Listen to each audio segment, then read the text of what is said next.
Are you doing your research and you're wondering what it takes to make an offer on a house? You're looking for tips and maybe mistakes to avoid? Stay tuned. We're covering that today.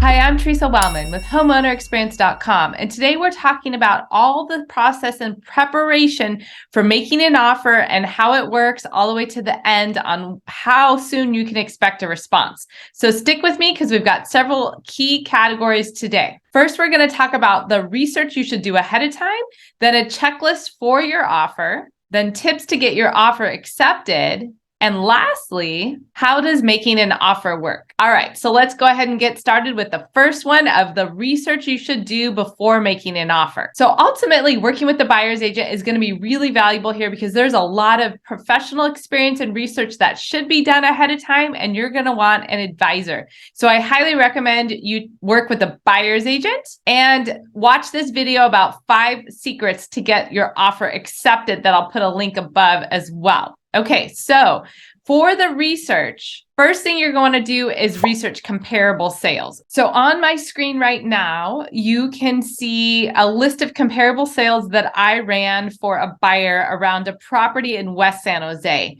So what we did is we looked at what other properties are available, what's pending, and then what's recently sold. And I love doing this research because you can see the range of dollar per square foot in a property, the different price ranges, when they close, and how things are changing by the month. So this research is really important to boil it down to get a correct price range for the property. Then we can dig into the actual details of upgrades and understand where the subject property fits among these comparable sales. So that's really important. Next, you really want to know the market conditions. How do you know that? Well, first off, working with an experienced agent who's doing a lot of business and know what's happening right away. Secondly, I recommend you go to my website where we're going to share actual market stats data for the month prior closings. So how you do that is go to homeownerexperience.com and click the San Jose real estate market button right here.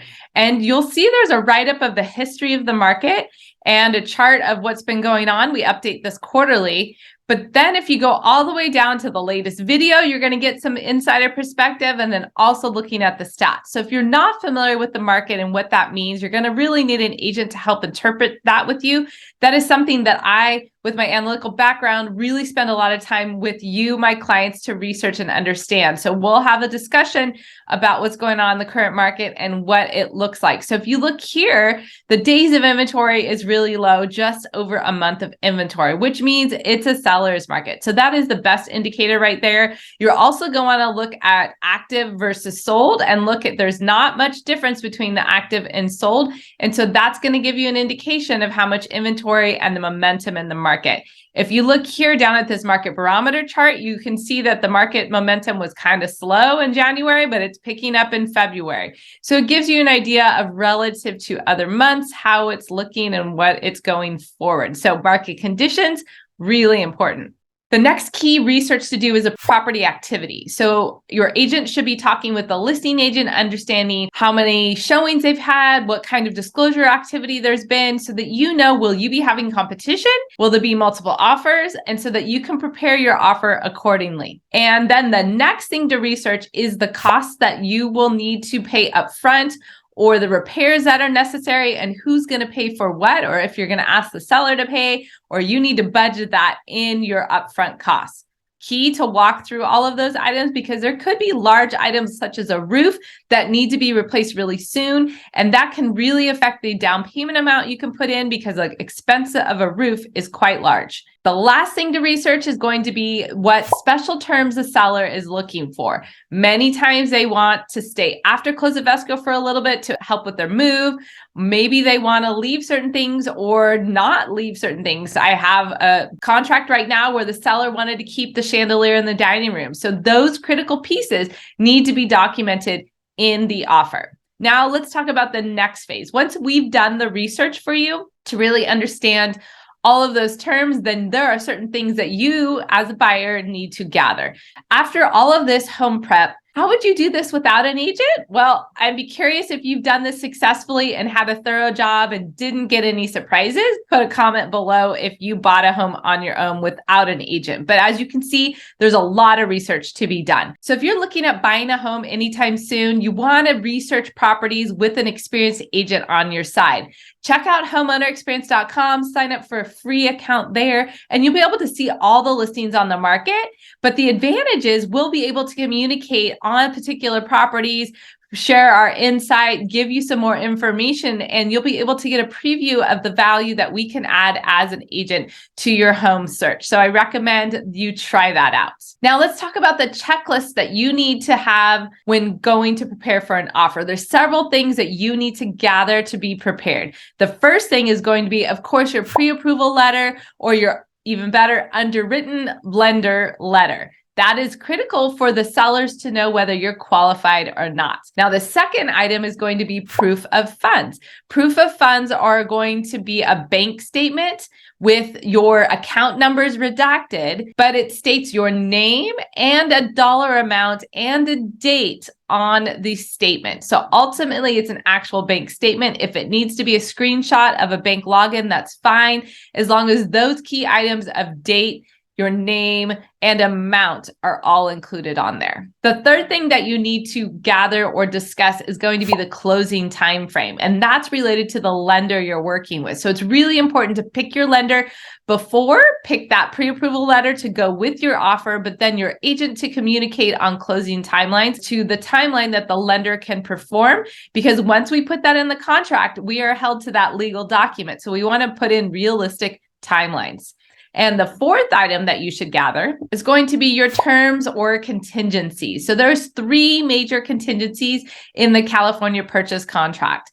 And I'm going to show that contract here on the screen. The first 3 pages of the contract are really loaded with a whole bunch of details and information. And that's why you want an agent to help you fill this out. But as a buyer, the areas that you need to decide on are going to be the loan contingency, the appraisal contingency, and a property investigation contingency. Now, I can help you figure out the actual timeline, whether it's 5 days, 7 days, 10 days that you need for those items, but we need to discuss and you need to decide whether you need those items to be in the purchase offer that you make. Now let's talk about the tips to get your offer accepted. First, of course, having a buyer's agent who can guide you is really going to help, because you're going to be able to look at all of the research that you've done, look at your checklist, and present a professional offer. The second tip is to communicate with the listing agent to really get those details that the seller is looking for, the potential competition, but also to build rapport so that you are familiar and your offer is familiar to that agent. It always helps to put a face to the contract so that people understand, if you went to the open house, for example, how interested you were and how much inquiry you did about the property, and they know that you're really serious and very interested. And the third tip to getting your offer accepted is going to make the cleanest offer possible.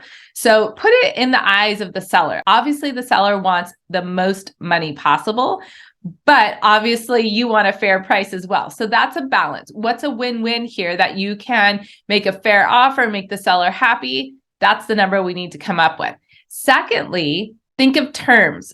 A seller doesn't want to take a lot of risk with contingencies if at all possible. So doing all of your research up front is going to help you minimize those time contingencies and make the best offer. If there's multiple offers and a buyer comes in with no contingencies, that's easy and low stress for the seller. So they're very likely to give up a little money to take an offer with no contingencies. So think about, when you're writing your offer, how do you make it the cleanest possible to make it a win-win for you and the seller? You want to look at terms. If the seller wants rent back or specific items, can you include those? And how does that fit into your whole offer package to make the cleanest, strongest offer possible? How does making an offer on a house work? First off, the buyer's agent is going to put together the entire offer package and present it to the listing agent.